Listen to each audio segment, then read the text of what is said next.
¿Cómo se convirtió este hombre en el rey del automóvil? Al final, jamás aprendió a leer planos. Los ingenieros le creaban un modelo de madera que él analizaba.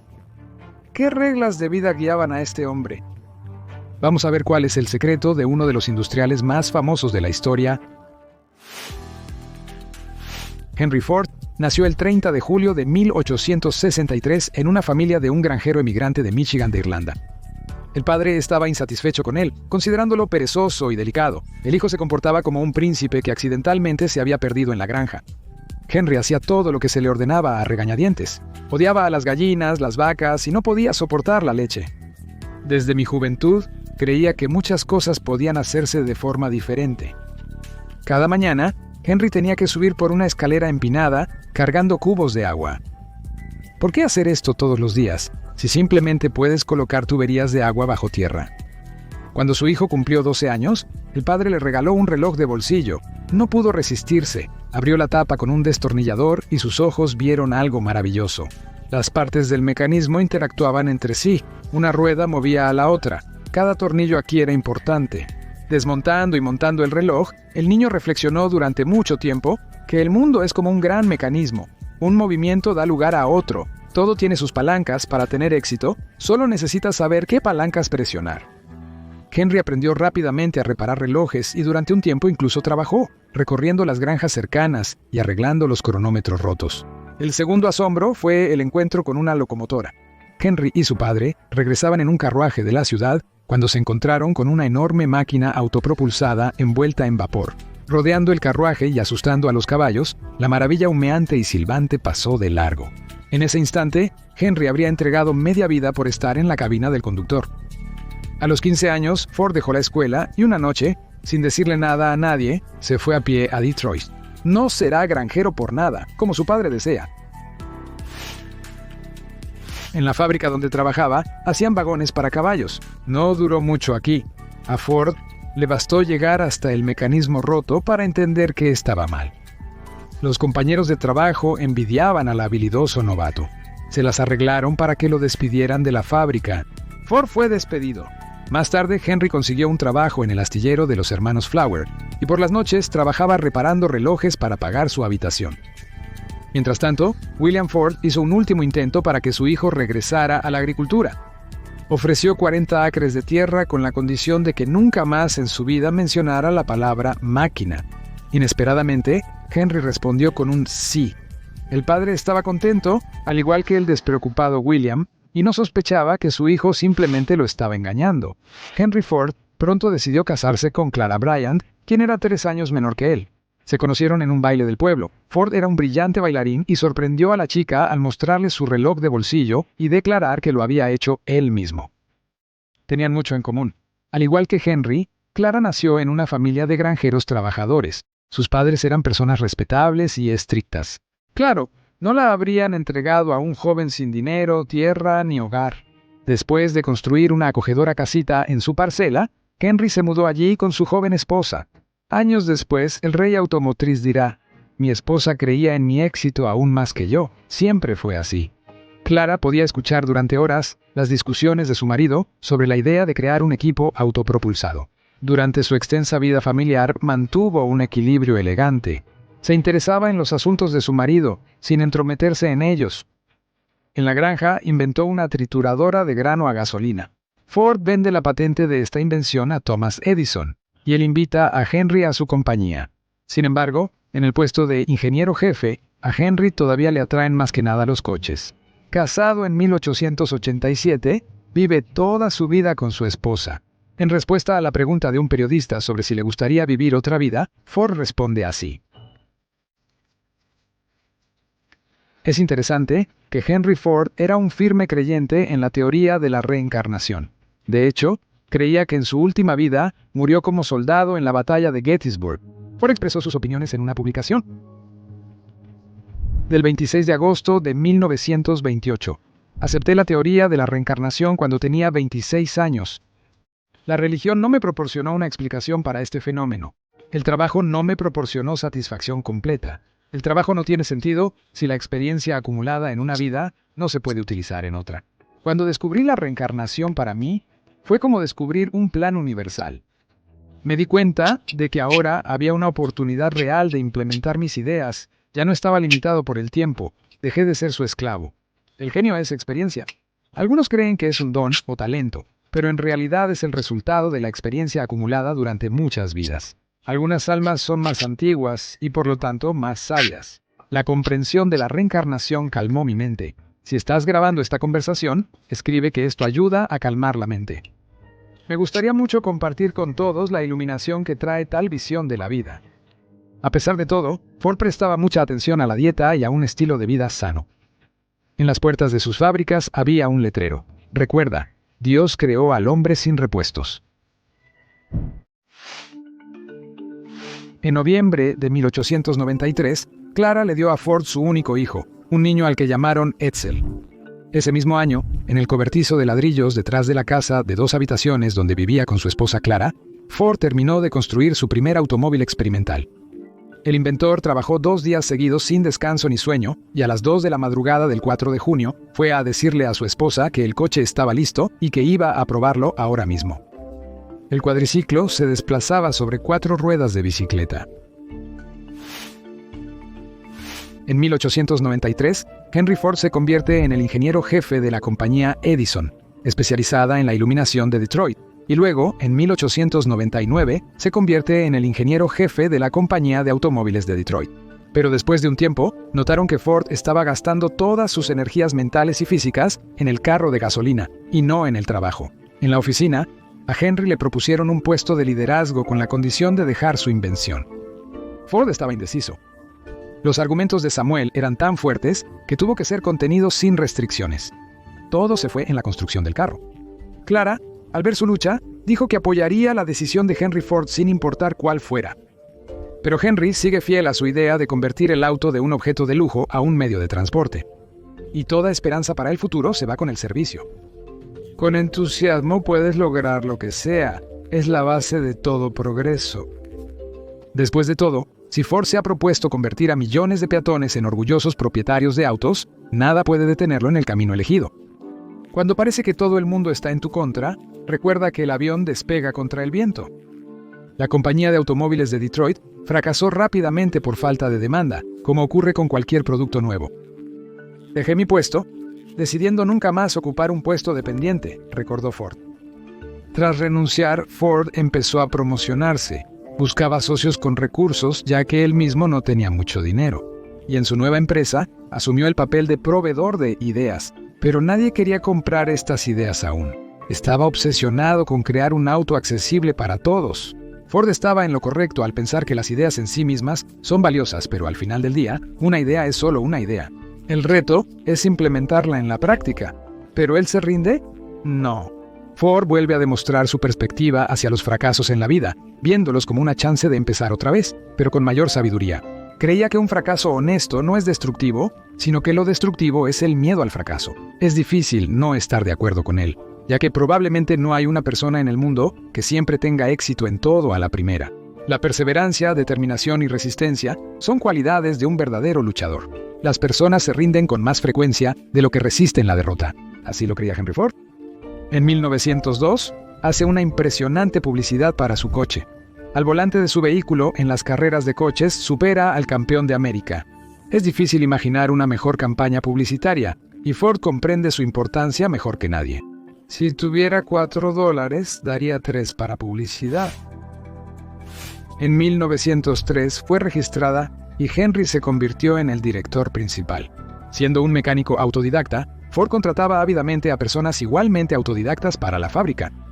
Los expertos son tan hábiles y versados que saben precisamente por qué algo no se puede hacer. Ven límites y obstáculos por doquier.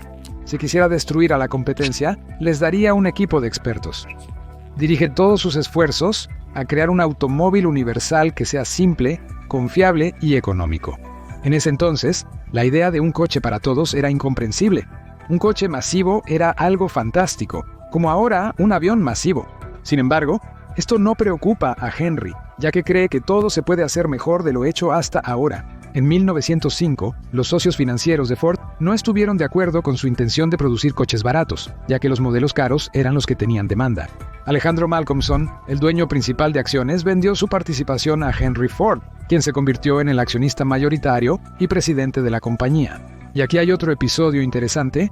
La joven compañía Ford se enfrentó a la competencia del sindicato de fabricantes de automóviles, que pretendía tener un monopolio en este campo. En 1897, Selden patentó un proyecto de automóvil que no se construyó. Solo contenía una descripción de los principios básicos. El primer juicio que ganaron por infracción de patentes despertó a los propietarios de varias compañías de automóviles para adquirir las licencias correspondientes y formar una asociación de fabricantes legales. El proceso judicial iniciado por Selden duró desde 1893 hasta 1891. Los fabricantes legales amenazaron con demandar a los compradores de automóviles Ford, pero él actuó valientemente, prometiendo públicamente ayuda y protección a sus compradores, aunque las capacidades financieras de los fabricantes legales superaban con creces las suyas. En 1899, Ford perdió el juicio, pero tras revisar el caso, el tribunal decidió que ningún fabricante de automóviles había violado el derecho de Selden, ya que usaban un motor de distinto diseño. La unión monopolística se disolvió aquí, y Henry ganó fama de defensor de los intereses de los consumidores. Esto reveló uno de los 4 principios de gestión de Henry Ford, que formuló así: presto atención a la competencia, que trabaje el que mejor se maneje con el trabajo. El intento de desorganizarla o cometer delitos, porque significa un intento de desorganizar la carrera por la vida de otra persona e instaurar el dominio de la fuerza en lugar de la razón sana. Dicho sea de paso, los otros 3 principios de gestión que Ford mencionó son igualmente dignos. Mira, por ejemplo, lo que respecta a las ganancias. Pone el beneficio común por encima del beneficio personal. Sin ganancias, ningún negocio puede sostenerse. En esencia, no hay nada malo en las ganancias. Una empresa bien establecida, que aporta un gran beneficio, debe generar grandes ingresos y lo hará. Pero la rentabilidad debe ser el resultado del trabajo útil, no su fundamento. O considera el caso de la moderna compra barata, venta cara. Producir no significa comprar barato y vender caro. Esto implica adquirir materias primas a precios asequibles y convertirlas con mínimos costos adicionales en un producto de alta calidad que se distribuye a los consumidores. Jugar a la suerte, especular y actuar deshonestamente solo significa complicar el proceso mencionado. Y, finalmente, el 4º principio filosófico: no temer al futuro y no ser demasiado reverente con el pasado. Quien teme al futuro fracasa y limita su propio campo de acción. Los fracasos brindan la oportunidad de comenzar nuevamente de forma más inteligente. Un fracaso honesto no es vergonzoso. Lo vergonzoso es temerle al fracaso. El pasado solo es útil en la medida en que nos muestra el camino y los medios para el desarrollo. Con esta educación, que dejaba mucho que desear, Henry recibió en la escuela parroquial. Incluso de adulto, Ford seguía cometiendo errores al hacer contratos importantes. Una vez llevó a juicio a un periódico que lo llamó ignorante y respondió a la acusación de falta de educación. Si tuviera que responder a tus preguntas tontas, solo tendría que presionar un botón en mi oficina y tendría a especialistas a mi disposición para responder. El rey del automóvil nunca aprendió a leer planos en toda su vida. Los ingenieros hacían modelos de madera para que el jefe los aprobara. Para Ford, la desventaja no era la falta de educación, sino la falta de voluntad para aplicar la inteligencia en la vida. Lo más difícil en el mundo es pensar con tu propia cabeza. Probablemente por eso tan pocas personas se dedican a esto. Ford simplificó la construcción del automóvil, estandarizando sus partes y mecanismos. Fue pionero mundial en implementar la línea de montaje en la producción automotriz. Esta innovadora solución en la gestión de la producción lo coloca como líder en la industria automotriz y deja a sus competidores muy atrás. Y aunque la línea de montaje se utilizó en el siglo XIX y antes, cuando decimos línea de montaje, inmediatamente pensamos en Henry Ford, el hombre que alcanzó su sueño y un éxito sin precedentes con su ayuda. El verdadero triunfo de Henry Ford fue la implementación del modelo T, que significó un cambio en todos los enfoques de la construcción de automóviles.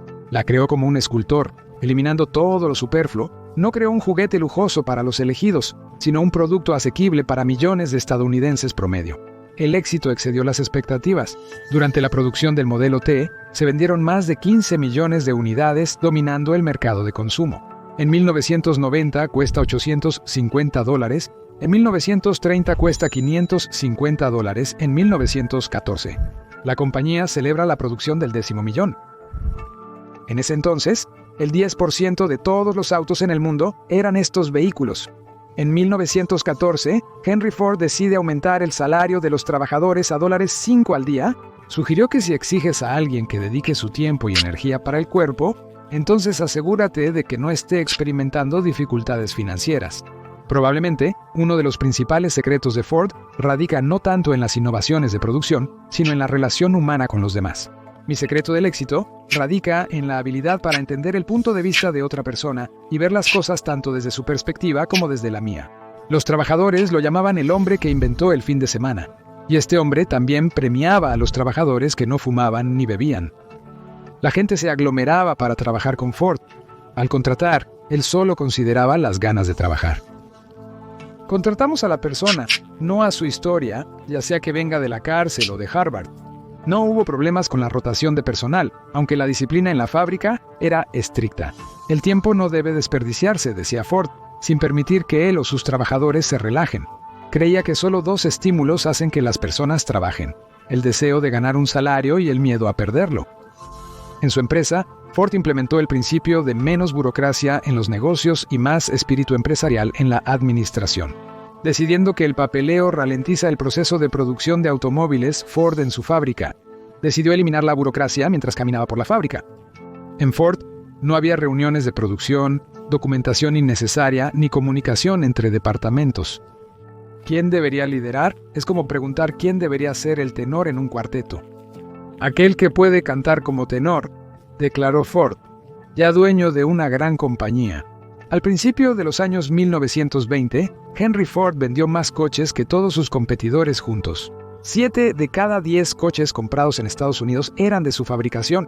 Fue en este momento cuando recibió el título de rey del automóvil. Ford invierte dinero en la compra de otras fábricas de minerales, minas de carbón y todo lo necesario para la producción de automóviles. Así, el dueño de fábricas, periódicos y barcos de vapor establece un imperio autónomo del comercio exterior. A pesar de esto, el triunfante empresario no se afana por el dinero. A él le pertenece la frase: el principal beneficio del capital no es hacer más dinero, sino hacer dinero para mejorar la vida. En 1922, Ford publica su autobiografía Mi vida, mis logros, escrita de manera vívida y pictórica. Sin embargo, ni los competidores ni los compradores le permiten a Henry Ford disfrutar de los frutos de sus éxitos pasados hasta la jubilación. Las ventas del auto más económico empiezan a disminuir. El creador del Ford T creía que si alguna vez compraban, siempre seguirían comprando. Sin embargo, la gente quería diversidad, y Ford solo ofrecía un auto de cualquier color, siempre que fuera negro. La compañía ofreció a los compradores diferentes modelos de automóviles y superó la ventaja competitiva de Ford al vender coches a crédito. Para 1927, las ventas del Ford T habían disminuido tanto que Ford enfrentaba la amenaza de la bancarrota. Los bienhechores anticiparon la caída del empresario, pero Ford no se rindió esta vez tampoco. Después de todo, si las creencias de ayer resultaron falsas, es solo una razón para inventar algo nuevo. Están por doquier, estos individuos peculiares que ignoran que ayer fue ayer y despiertan cada mañana con pensamientos del año anterior en su mente. Ford demostró con su ejemplo que el pensamiento positivo funciona y da resultados. Si estás seguro de que tendrás éxito, así será. Pensar en el futuro, el deseo de hacer más, pone la mente en un estado en el que parece que nada es imposible. Ford detiene la producción y despide a casi todos los trabajadores, mientras él mismo trabaja en la creación del próximo automóvil. En 1927 presenta un nuevo modelo, el prototipo de la Victoria soviética, notablemente diferente de los existentes en términos de características técnicas y apariencia. Ford sale victorioso una vez más. Dirige la compañía hasta los 30 años, luego cede el negocio a su hijo, pero vuelve a ocupar el puesto de jefe de la empresa. Después de su muerte en 1943, Ford, que provenía de una familia de inmigrantes irlandeses, fue probablemente uno de los antisemitas más famosos del planeta. Desde 1918 se publicaba un periódico con el dinero del industrial, en la que, entre otras cosas, se publicaban materiales antisemitas, incluyendo los protocolos de los sabios de Sion. En 1912, una selección de artículos fue publicada en un libro separado bajo el título Judaísmo Internacional, el problema mundial original. Además, hasta finales de 1922, se publicaron otros 3 volúmenes: Actividad judía en los Estados Unidos, Influencia judía en la vida americana y Aspectos del poder judío en los Estados Unidos. En 1922, una revista judía desafió a Ford a seleccionar un jurado de líderes americanos conocidos a quienes presentaría pruebas de la existencia de una conspiración judía. Si Ford no lograba convencer al jurado de la existencia de la conspiración, debía admitir su error y publicar los nombres de aquellos que lo habían convencido de la existencia de dicha conspiración. Ford no respondió al desafío y las publicaciones continuaron. En esta campaña, Ford contó con el respaldo de varios estadounidenses, entre ellos el reconocido Thomas Edison. Entonces, 100 americanos prominentes, incluyendo a 3 presidentes, 9 secretarios de Estado, un cardenal y muchos otros funcionarios y figuras públicas. Los Estados Unidos publicaron una carta abierta criticando el antisemitismo de Ford. Escribieron que Ford había desafiado los principios americanos y democráticos. En 1924, Aaron Shapiro inició un caso de difamación, nombrando personalmente a Ford como el responsable, no al periódico o al editor. En marzo de 1927, William Cameron, editor del periódico, testificó bajo juramento que no se habían discutido los materiales del periódico con Ford. Cameron afirmó que nunca había enviado al propietario del periódico copias de señalización de la revista semanal y nunca había visto que Henry Ford leyera al menos uno de los artículos. Las declaraciones de Cameron fueron recibidas con gran escepticismo por la sociedad. Después de esto, Shapiro citó a juicio a Ford, quien evadió la citación por mucho tiempo y finalmente no se presentó a la audiencia. Otra demanda contra Ford fue presentada por el autor del libro Historia de una estafa, Los protocolos de los sabios de Sion, Hermann Bernstein. Finalmente, Ford resolvió el conflicto extrajudicialmente, pagando una gran suma de dinero cuyo monto se mantuvo en secreto según los términos del acuerdo y permanece desconocido hasta hoy. A pesar de esto, Ford renunció a sus afirmaciones antisemitas y envió una carta a la prensa el 7 de julio, 1927, en la que pedía disculpas a los judíos por el daño causado. Prometió retirar los materiales publicados y asegurarse de que no hubiera ataques similares en sus publicaciones. Para entonces, los tratados publicados por Ford ya tenían lectores. Entre ellos estaba el futuro líder del Tercer Reich, Adolf Hitler, quinto Mein Kampf.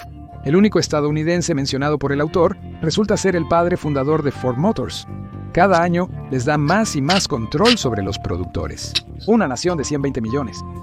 Solo un gran hombre, Ford, provoca el odio de quienes mantienen total independencia. La simpatía entre Henry Ford y el líder del Partido Nacional Socialista Obrero Alemán fue fuerte y mutua. Según algunos investigadores, el estadounidense comenzó a proporcionar ayuda financiera a los nazis mucho antes de que Hitler y sus seguidores llegaran al poder. A principios de los años 30 en los Estados Unidos, Hitler era considerado un personaje radical, pero bastante manejable. En 1931, una periodista estadounidense de una publicación tomó una entrevista con Hitler y llamó la atención sobre el retrato de Henry Ford, que colgaba en la oficina del Führer. Al preguntar sobre la relación de Hitler con el líder, la reportera escuchó en respuesta: «Considero a Henry Ford mi inspirador».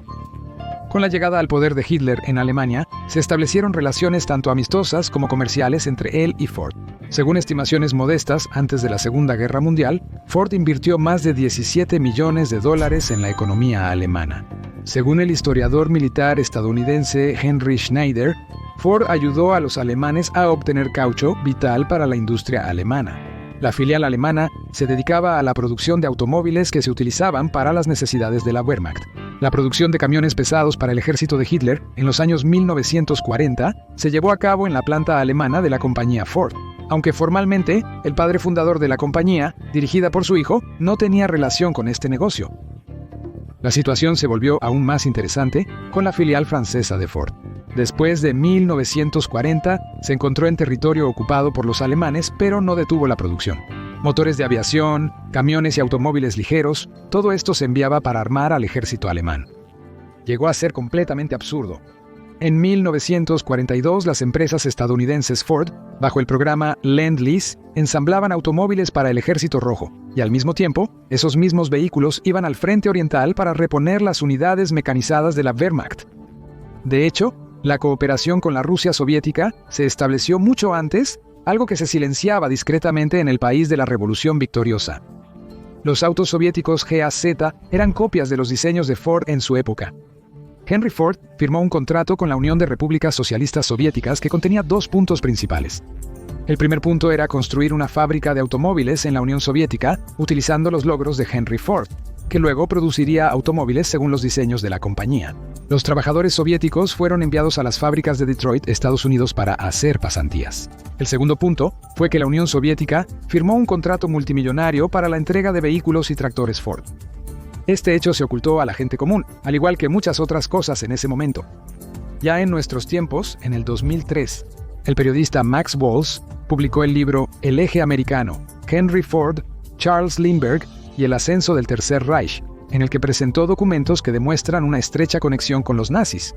No solo Henry Ford, sino también su hijo Edsel, quien en ese momento era el director directo de Ford Motors. Según Walsh, los prisioneros de los campos de concentración trabajaban en las empresas europeas de la familia Ford incluso antes de que los nazis tomaran control formal de las fábricas.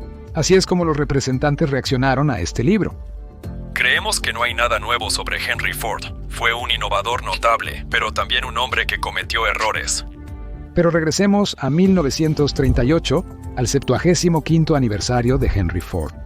El amigo Adolf otorgó al industrial la Orden del Águila Alemana, la más alta condecoración del Tercer Reich para extranjeros. Cuando el cónsul alemán entregó la condecoración de Hitler a Ford, el creador de la industria automotriz no parecía sombrío.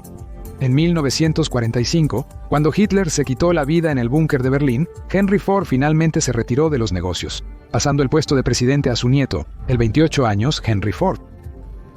El joven heredero comenzó a trabajar enérgicamente, evitando la bancarrota que se cernía en el horizonte. Henry el menor estaba lejos de las opiniones de su abuelo e hizo grandes esfuerzos para cambiar la reputación de la compañía. Henry Ford financió grandes organizaciones judías y estableció una planta de ensamblaje de autos en Israel. Patrocinó la filmación de La lista de Schindler, película sobre el Holocausto. Así era Ford, quien encarnó el sueño americano. Y cuando los periodistas le preguntaban qué podría desear un hombre tan rico, él les respondía así: Me gustaría mejorar el mundo en el que vivo. ¿Realmente hizo el mundo mejor? Y si es así, ¿cómo exactamente? Es hora de revisar los comentarios debajo del video y conocer las opiniones de los expertos altamente respetados. Eso es todo por hoy. Gracias por ver y dar me gusta. Nos vemos en el canal Cramola.